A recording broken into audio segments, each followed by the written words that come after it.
वाला हूँ एक बहुत ही बेहतरीन वियतनामीज हॉरर मूवी को। प्रॉपर हॉरर मूवी है ये और रियल स्टोरी से इंस्पायर्ड होकर भी बनाई गई है। इस मूवी के अंदर एक बहुत ही भयानक रिचुअल होता है जो कि 5 अलग अलग लोगों की चीज़ों से होने वाला है। मतलब देखने में मज़ा ही आ जाएगा। बाकी मैंने अभी हाल ही में एक रियल इंडोनेशियन हॉरर मूवी को एक्सप्लेन किया है जिसका नाम है वर्ज ऑफ डेथ। अगर आपने उसे अभी तक नहीं देखा है जाकर देख लेना, उसका लिंक आपको नीचे डिस्क्रिप्शन में पिन कमेंट में मिलेगा। साथ ही साथ मोहिनी मूवी को भी देख लेना, वो भी काफ़ी इंटरेस्टिंग है। तो चलिए अब बिना किसी देरी के चलते हैं सीधा वीडियो की तरफ। मूवी की शुरुआत में हमें एक कहानी बताई जाती है जहां पर यह कहा जाता है कि इस दुनिया में एक ऐसी भी वाइन होती है जिसे पीने से मरे हुए डीमंस वापस से इस पृथ्वी पर आ सकते हैं, जिसे कहा जाता है द स्कल वाइन, यानी कि खोपड़ी वाली वाइन। इस वाइन को बनाने के लिए जरूरत होती है 5 अलग लोगों के बॉडी पार्ट्स की, जिसके अंदर आते हैं एक काम करने वाले के हाथ, एक तेज भागने वाले के पैर, एक बहादुर आदमी का लीवर, दिमाग वाले आदमी का सर और एक दुष्ट आदमी का दिल। इन सभी ऑर्गन्स को एक मेडन यानी कि एक जवान लड़की वर्जिन लड़की के खून के साथ मिला देने से बन जाती है स्कल वाइन, जिसको पीने से जैसा मैंने बताया कि मरे हुए डीमंस वापस दुनिया में आ सकते हैं। मगर इस रिचुअल के अंदर जिन लोगों के बॉडी पार्ट्स इस्तेमाल होंगे उन लोगों की आत्मा कभी भी वापस से फेरीमैन के साथ यानी कि आफ्टर लाइफ में दूसरी दुनिया में कभी भी नहीं जा पाएगी और ना ही वो कभी पुनर्जन्म ले पाएंगे। यानी कि आज की हमारी कहानी इसी स्कल वाइन के ऊपर बेस्ड होने वाली है। अब यहाँ पर कितने लोग मरेंगे जिससे ये वाइन बनेगी? क्या सच में डीमन वापस आएगा? और आखिर कैसे कोई इतनी बेरहमी से इतने लोगों को मार सकता है? इन सभी सवालों के जवाब हमें अब मिलने वाले हैं। अब सीन बदलता है और हम देखते हैं एक औरत को जिसे किसी अजीब तरह की बीमारी हो गई थी। उसके फेस और हाथ पर ढेर सारे होल बन जाते हैं जिसमें से खून निकल रहा होता है। तभी वहाँ पर एक छोटा लड़का काम आता है। वो औरत उससे ये कहती है कि उसकी बेटी फोंग को बचपन से ही स्पिरिट दिखाई देती है, इसलिए फोंग को वो ये बात जरूर बता दे कि एक दिन एक इविल स्पिरिट आएगी जो कि उसे वाइन बनाने के लिए कहेगी, और वो खाम को एक किताब देती है। इसके बाद उसकी मौत हो जाती है और ये बीमारी कुछ लोगों के अंदर ट्रायोफोबिया को भी इंड्यूस कर सकती है। खैर तभी वहां पर फोंग अपने पिता के साथ आती है और देखती है कि उसकी माँ अब नहीं रही। अब तभी अचानक से ही बाहर एक और औरत की चिल्लाने की आवाज आती है जिसे वही सेम बीमारी हो गई थी जो कि फोंग की माँ को थी। अब गांव वाले इसे क्रिम्सन स्वेट कहते हैं और देखते ही देखते वो औरत भी खत्म हो जाती है। अब यहाँ से 15 साल बाद का सीन दिखाया जाता है जहाँ पर हम ये जान पाते हैं कि जिस गाँव के अंदर ये सब हुआ है उसका नाम असल में हेल बाउंड गाँव है। इसका नाम ऐसा इसलिए है क्योंकि यहाँ के लोगों का ये मानना है कि ये गाँव श्रापित है, क्योंकि वहाँ से ना तो कोई बाहर जा सकता है और ना ही बाहर से कोई अंदर आ सकता है। लेकिन हाँ, इस गांव के मुखिया के परिवार वाले जो हैं वो ऐसा कर सकते थे। अब इसलिए वहाँ के लोग अलग अलग रिचुअल्स परफॉर्म करते हैं ताकि इविल स्पिरिट्स और डीमन से वो बचे रहें। अब इसके बाद हम देखते हैं कि रात में गांव के अंदर फोंग की शादी का रिचुअल हो रहा था, जहाँ पर सभी लोग जंगल से जा रहे होते हैं और उन सभी लोगों ने एक रैट वाला मास्क भी लगाया हुआ था। तभी फोंग को अचानक जंगल में एक डिमोनिक औरत एक छोटी लड़की के साथ दिखाई पड़ती है। वो सभी को ये बात बताती है लेकिन उसकी बात पर कोई यकीन नहीं करता क्योंकि वहाँ पर देखने पर कोई नहीं था। अब वो सभी लोग जंगल पार करके एक जगह पहुँचते हैं जहाँ पर फोंग के पिता जो कि गांव के मुखिया होते हैं फोंग का इंतजार कर रहे थे। अब फोंग की शादी सांग नाम के एक लड़के से हो रही होती है और सभी उन दोनों को बधाइयाँ देते हैं। अब तभी फोंग को एक बार फिर से वो डिमोनिक औरत दिखाई देती है। अब फोंग सबसे ये कहती है कि वो औरत इस गांव की नहीं है और ये सुनकर सांग सभी गांव वालों के साथ जंगल में उसे देखने के लिए चला जाता है। फोंग अब जब उन लोगों के आने का इंतजार कर रही होती है तभी वहाँ पर खाम आता है जो कि फोंग का बचपन का ही दोस्त होता है। वो काफी दुखी होता है क्योंकि वो फोंग को पसंद किया करता था, पर अब फोंग की शादी सांग से हो चुकी है। तभी वहाँ पर सांग आ जाता है और वो फोंग को बताता है कि जंगल में उन्हें कोई नहीं मिला और वो फोंग को वहाँ से लेकर चला जाता है। खैर अब रात में फोंग और सांग जब सो रहे होते हैं तभी फोंग को एक आवाज सुनाई देती है। खिड़की से देखने पर उसको एक फेरीमैन दिखाई पड़ता है जो कि आत्माओं को बुला रहा था। ये देखकर फोंग सांग को जगाती है लेकिन उसे कुछ नहीं दिखता और वो फोंग को सोने के लिए कहता है। और आपको याद हुआ कि फोंग की माँ ने शुरुआत में बताया था कि उसको स्पिरिट्स दिखाई देती हैं और यहाँ पर उसके साथ यही हो रहा था। अब अगले दिन सुबह हम देखते हैं एक बूढ़े आदमी को जो कि अपने घर में अपने बेटे डुआंग को बुला रहा होता है, पर उसके काफी आवाज देने के बावजूद भी जब उसे कोई जवाब नहीं मिलता तो वो उसे देखने जाता है,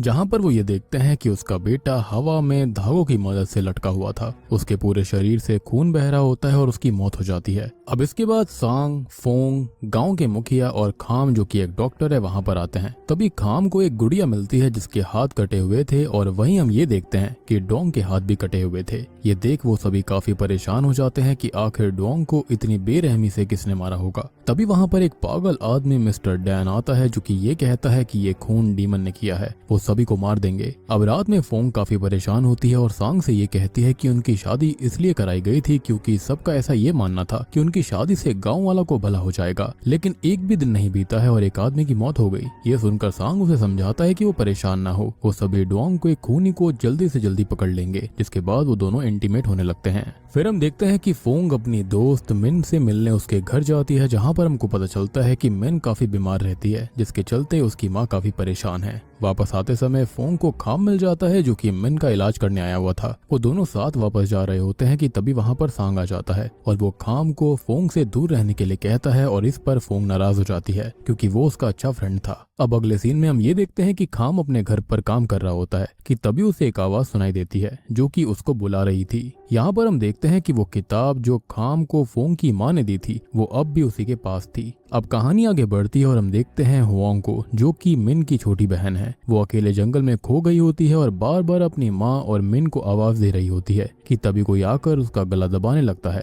दूसरी तरफ हम फोंग को देखते हैं जो कि सो रही थी और उसे अपने सपने में हुआंग दिखाई देती है और वो अचानक जाग जाती है कि तभी उसे बाहर से गांव वालों की आवाज सुनाई देती है और बाहर जाने पर उसको पता चलता है कि हुआंग गायब है। सभी लोग मिलकर सुबह तक उसे ढूंढते हैं और तभी उन्हें अचानक से हुआंग की लाश मिलती है जिसके पैर कटे हुए थे और साथ ही साथ एक गुड़िया होती है जिसके भी पैर नहीं थे। ये सब देखकर फोंग बहुत ज्यादा परेशान हो जाती है और अब तक आप कहानी में समझ पा रहे होंगे कि यहाँ पर कोई वाइन बनाने की कोशिश कर रहा था। अदरवाइज हाथ कटना, पैर कटना बिल्कुल उसी रिचुअल जैसा है। अब सीन फिर से बदलता है और हम देखते हैं कि फोंग अपनी दोस्त मिन के घर आती है क्योंकि मिन और उसका परिवार हुआंग के जाने से काफी सदमे में होता है। मिन की माँ पागल हो जाती है और एक डिमोनिक पोयम गाने लगती है। इसके बाद हम नोटिस करते हैं कि रात में सभी गांव वाले गांव पर नजर रख रहे होते हैं और कुछ लोग गांव छोड़कर जाने का प्लान भी कर रहे थे। अगली सुबह वो सभी लोग मुखिया के पास जाते हैं जहां पर मुखिया उनको ये बताता है कि अगर उन्होंने गांव छोड़कर जाने की कोशिश करी तो सभी लोग मारे जाएंगे। जिस पर कुछ लोग कहते हैं कि मुखिया को उन्हें बाहर छोड़ने चलना चाहिए, जिस पर मुखिया इस बात से भी मना कर देता है, जिस पर काफी लोग अकेले ही गाँव छोड़कर जाने लगते हैं।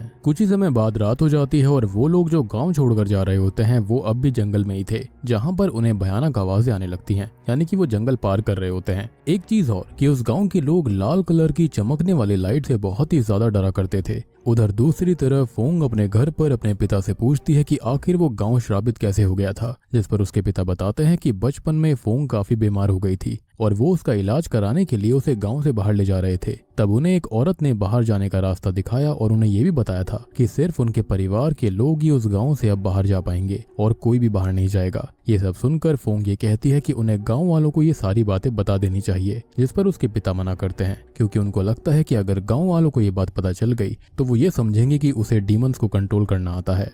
एंड ऑब्वियस ही बात है मुखिया वाली जो पोजीशन थी वो भी उनके हाथों से निकल जाती। अब उधर हम देखते हैं उन गांव वालों को जो कि जंगल में थे, उनमें से एक औरत को बहुत ही ज्यादा खुजली होने लगती है और देखते ही देखते वो क्रिम्सन स्वेट वाली बीमारी से ग्रसित हो जाती है। ये देखकर बाकी लोग बहुत डर गए थे और जो बचे हुए लोग थे वो वापस से गांव की तरफ भागने लगते हैं, जहां पर हम नोटिस करते हैं उसी लाल रोशनी को जिससे गांव वाले बहुत ही ज्यादा डरा करते थे वो उनके पीछे आ रही होती है। अब आगे हम देखते हैं जैसे ही फोंग अपने घर से बाहर निकलती है वो नोटिस करती है कि सभी लोग जो गाँव को छोड़कर गए थे वो वापस लौट रहे होते हैं। उन सभी को लेकिन क्रिम्सन स्वेट वाली बीमारी हो गई थी और सभी एक एक करके उसके सामने ही अपना दम तोड़ देते हैं। अब ये देखकर फोंग बहुत डर जाती है, जिससे कि बाकी बचे हुए गांव वाले जो कि गांव के अंदर थे उन्हें यकीन हो जाता है कि गांव सच में श्रापित है, यानी कि जिनके मन में थोड़ा बहुत भी डाउट था उनको अब सब कुछ क्लियर हो गया था कि हाँ ये गांव जो है वो कर्स्ड है। अब कहानी आगे बढ़ती है और हम देखते हैं एक लड़की मिस कैन को जो कि नदी पे मछली पकड़ रही थी। तभी वहां पर मिन की पागल माँ आ जाती है और कुछ ही देर बाद मिन भी अपनी माँ को ढूंढते हुए नदी में आ जाती है। अब तभी मिन को वही डिमोनिक पोएम सुनाई देती है और उसको दिखाई देते हैं 4 बच्चे जो कि वही पोएम गा रहे थे। तभी अचानक नदी में से एक डिमोनिक हाथ निकलता है और मिन को अपने साथ ले जाता है। रात होती है और हम देखते हैं कि एक बार फिर फोंग और सांग को बाहर लोगों की आवाज सुनाई देती है और हमको पता चलता है कि सभी को पता चल चुका होता है कि मिन गायब है। सभी लोग मिन को ढूंढ रहे होते हैं पर उन्हें वो कहीं नहीं मिलती, लेकिन हम जानते हैं कि उसका क्या हुआ होगा। अब उसी रात जब सब सो रहे होते हैं तो अचानक से फोंग उठकर कमरे से बाहर चली जाती है। उसकी आंखें काली हो जाती हैं जैसे कि वो किसी डिमोनिक पोजीशन में हो और उसका पति सांग ये सब अपने सामने होते हुए देख रहा था। अगली सुबह मिन की माँ अपनी बेटी को ढूंढते हुए वापस नदी पर आती है जहाँ पर उसे मिस कैन की लाश मिलती है। अब एक बार फिर से खाम ये देखता है कि उसकी बॉडी से लीवर गायब है और उसके पास भी एक गुड़िया थी जिसके अंदर लीवर नहीं था। अब सभी को यकीन हो जाता है कि कोई है जो कि स्कल वाइन बनाने की कोशिश कर रहा है। गांव वाले बहुत घबरा जाते हैं और मुखिया से बोलते हैं कि अब वो लोग क्या करेंगे, जिस पर मुखिया कहता है कि वो वादा करते हैं कि अब और किसी की मौत नहीं होगी। सीन शिफ्ट होता है और हम देखते हैं एक बार फिर सभी लोग सो रहे थे जब फोंग को अचानक कुछ आवाज आती है। वो बाहर निकल कर जाती है तो उसे वही डिमोनिक औरत दिखाई देती है जो कि उसे पहले दिखाई दी थी। वो औरत मिस कैन का लीवर खा रही थी। फोंग को देखकर वो डिमोनिक औरत उसकी तरफ आती है जिससे डर कर वो वापस अपने घर की तरफ भागती है। अंदर आकर वो सांग को सब कुछ बताती है जो कि उसे पागल समझने लगता है और भाई किसी से भी शादी कर लेना, लेकिन सांग जैसे लड़के से मत कर लेना, क्योंकि जो अपनी पत्नी की बात पर यकीन नहीं करता उससे बड़ा डैश कोई नहीं हो सकता।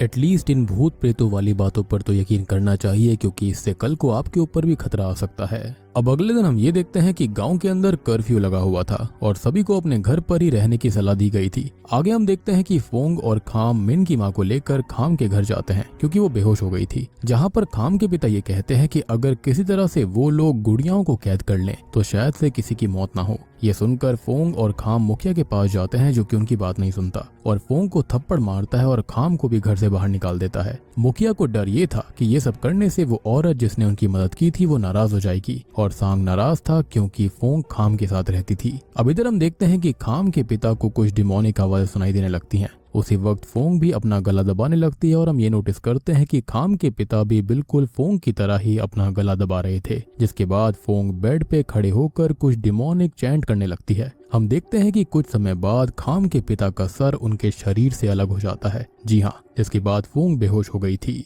और यहाँ पर हम ये समझ पाते हैं कि या तो ये फोंग ही है जो कि सभी को डिमोनिक होकर मार रही है, या फिर कोई है जो कि उसका इस्तेमाल कर रहा था, या फिर उसका कुछ ना कुछ संबंध इन सब लोगों से है। खैर घर पहुंचकर खाम देखता है कि उसके पिता अब नहीं रहे, जिससे कि उसे बहुत ही गहरा सदमा लगता है। इससे सभी गांव वाले बहुत ही गुस्से में आ जाते हैं और मुखिया पर इल्जाम लगाने लगते हैं, जिस पर फोंग कहती है कि उसका परिवार बेकसूर है। तभी सांग वहां पर आ जाता है और बोलता है कि फोंग हर रात कमरे से बाहर जाती थी और वो मरे हुए लोगों की कुछ चीजें सभी के सामने रख देता है। बताता है कि ये सब उसे फोंग के सामान से मिला था। ये देखकर सभी गांव वाले फोंग को कातिल मान लेते हैं और उसके परिवार को दोषी मानते हैं। अब गांव वाले फोंग को एक कमरे में बंद कर देते हैं और उसके पिता और सौतेली माँ को पिंजरे में बंद कर दिया जाता है। तभी हमें खाम को दिखाया जाता है जो कि अपने घर पर था और तभी वो किताब जो कि फोंग की माँ ने उसे दी थी इस बार नीचे गिर पड़ती है। तभी खाम को उसके बचपन का हादसा याद आता है जब उसे वो डिमोनिक औरत दिखाई दी थी और उस किताब को छूते ही वो जल गई थी। यानी कि ये किताब जो कुछ भी है वो बहुत ही ज्यादा खास है। इधर हम फोंग को देखते हैं जिसे वही पागल आदमी बचाने के लिए आता है और तभी वहाँ पर खाम भी आ जाता है जो कि अब फोंग के साथ था।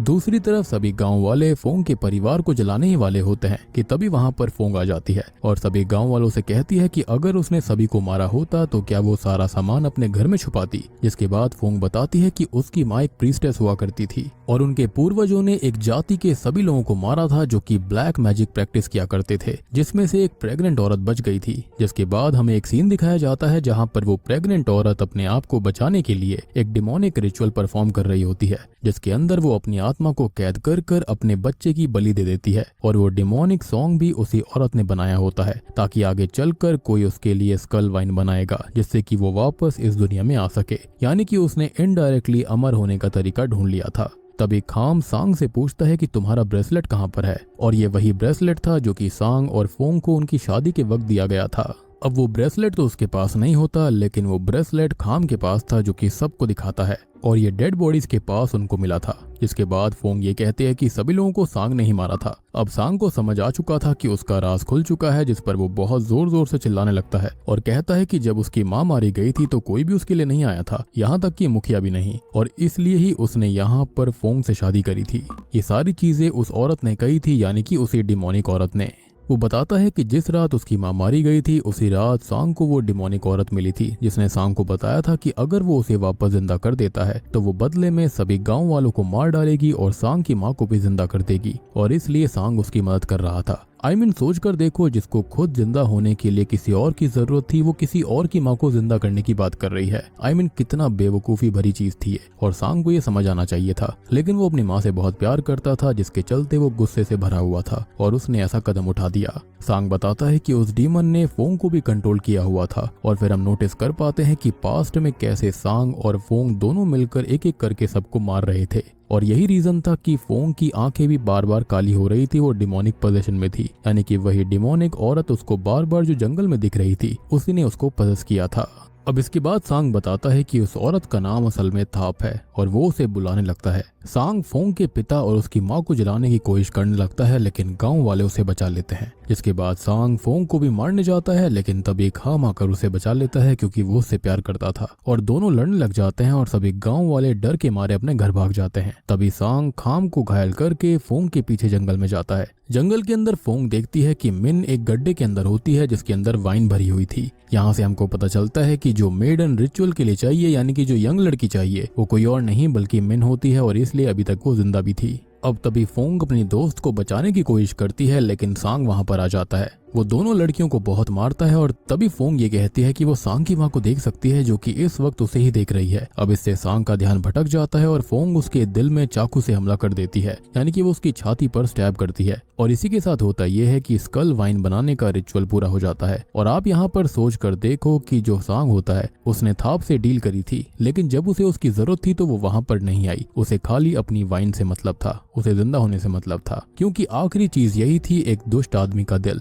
जो कि पूरा हो गया था। तभी वहां पर थाप आ जाती है, और यहाँ पर हम देखते हैं कि फोंग सबसे ज्यादा छोटी होती है, तो सबसे पहले थाप उसी को दिखाई दी थी, और उसके साथ ही थाप उस गांव के अंदर भी आई। और ये वही सीन था जिस दिन फोंग ने अपनी शादी वाले दिन थाप को जंगल में देखा था, यानी कि वही डिमोनिक औरत। थाप आते ही फोंग को मारने लगती है और वो फोंग के शरीर को इस्तेमाल करने की कोशिश करती है। अब जैसे ही थाप स्कल वाइन को पीने के लिए आगे जाती है, तभी फोंग उस वाइन के अंदर एक जलती हुई मशाल डाल देती है, जिससे कि वाइन खराब हो गई थी, रिचुअल बिगड़ गया था। जिसके बाद थाप जलने लगती है, जैसे कि उस किताब को छूने से जल रही थी जो कि फोंग की माँ ने दी थी खाम को, और कुछ ही समय के बाद में वो गायब हो जाती है। और यहाँ पर वो अभी मरी नहीं है, बल्कि वो तो इमॉर्टल है, और वो बार बार लोगों को भड़का भड़का कर इस वाइन को बनाने के लिए उकसाती रहेगी, और यही रीजन था कि ये गांव श्रापित हो रखा था। अब इसके बाद वहाँ पर खाम आ जाता है जो कि फोंग को संभालता है। फोंग अब सभी मरे हुए लोगों को याद करके रोने लगती है कि तभी उसे सभी मरे हुए लोगों की आत्मा दिखाई देने लगती है जिन्हें थाप ने अब तक कैद करके रखा था, यानी कि इनडायरेक्टली ये सारी आत्माएं मिलकर ही उसे अमर करने वाली थी। असल में यहाँ पर थाप एक सोल रीपर थी, और वो सभी आत्माएं अब फेरीमैन के साथ दूसरी दुनिया में चली जाती हैं, यानी कि अब वो फाइनली आफ्टर लाइफ में जा सकते थे। अब कहानी के फाइनल सीन में हम देखते हैं मिन को, जो कि फाइनली अपने परिवार के पास वापस चली जाती है, और फोंग फाइनली अपने पति का अंतिम संस्कार कर देती है। कुछ ही समय के बाद में हम ये देखते हैं कि फोंग भी खाम को हमेशा से पसंद करती थी, और इन दोनों ने शादी कर ली है, और सभी लोग अब खुशी खुशी रहने लगते हैं। और बूम, इसी के साथ में ये मूवी यहीं पर खत्म हो जाती है। तो दोस्तों, ये थी द सोल रीपर फिल्म की कहानी। उम्मीद करता हूँ कि आपको पसंद आई होगी। अब देखो, यहाँ पर जो फोंग की माँ होती है वो एक प्रीस्टेस हुआ करती थी। उसको पता था कि खाम का दिल सच्चा है, या फिर शायद से उसने फ्यूचर भी देख लिया होगा कि खाम उसे प्यार करता है। इसके चलते ही उसने उसे वो खिताब दी थी कि जब भी यहाँ पर फोंग बड़ी होगी तो वो उसको हमेशा याद दिलाता रहे कि उसे एक डीमन आकर हमेशा कुछ ना कुछ कहेगी, कुछ करने के लिए बोलेगी, लेकिन उसे वो चीज नहीं करनी है। और खाम ने भी अपना सच्चा प्यार साबित कर दिया था। तो उम्मीद करता हूँ कि आपको ये फिल्म पसंद आई होगी। मुझे तो पर्सनली ये मूवी काफी इंटरेस्टिंग लगी। इसका रिचुअल भी काफी बढ़िया था, काफी इंटरेस्टिंग था, इनफैक्ट काफी अलग था सारी